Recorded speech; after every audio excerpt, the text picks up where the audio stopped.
నేను మా మమ్మీ వాళ్ళ ఇంటికి వచ్చిన అయితే ఇవాళ కెమెరామ్యాన్ మా మమ్మీయే, కొంచెం కెమెరా అటు ఇటు ఉంటే అడ్జస్ట్ చేసుకోండి.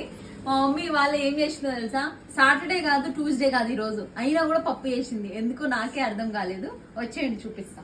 ఇక్కడ వచ్చేసి పప్పు మమ్మీ కొంచెం ఇట్లా వాటరీగానే వేస్తుంది, ఎందుకంటే మేము ఇట్లుంటేనే తింటాం కాబట్టి. ఇక్కడ వచ్చేసి చికెన్ కూర, ఇది నేను తినేస్తా. పప్పులోకి బెండకాయ ఫ్రై, పిల్లల కోసం పప్పు బెండకాయ ఫ్రై, వేడిగా అన్నం. సింపుల్ గా ఉన్నాయి కదా. అసలు పప్పు ఎందుకు వేసిందో నాకు అర్థమే కాలేదు, ఎందుకంటే మా తమ్ముడు ఇంట్లో లేడు, చికెన్ తెచ్చేదానికి ఎవరు లేరు కాబట్టి పప్పు వేసిందని నేను అనుకున్నా. అది నేను తింటా, నువ్వు తింటావా? తింటావా? అయితే నేను నా చిట్టి తల్లి తినేస్తాం మొత్తము. మరి మీరేం తిన్నారు కామెంట్ చేసి చెప్పండి. దాంతో పాటు తల్లి పెట్టమ్మా చెప్పు, అమ్మో చేసేయండి మరి.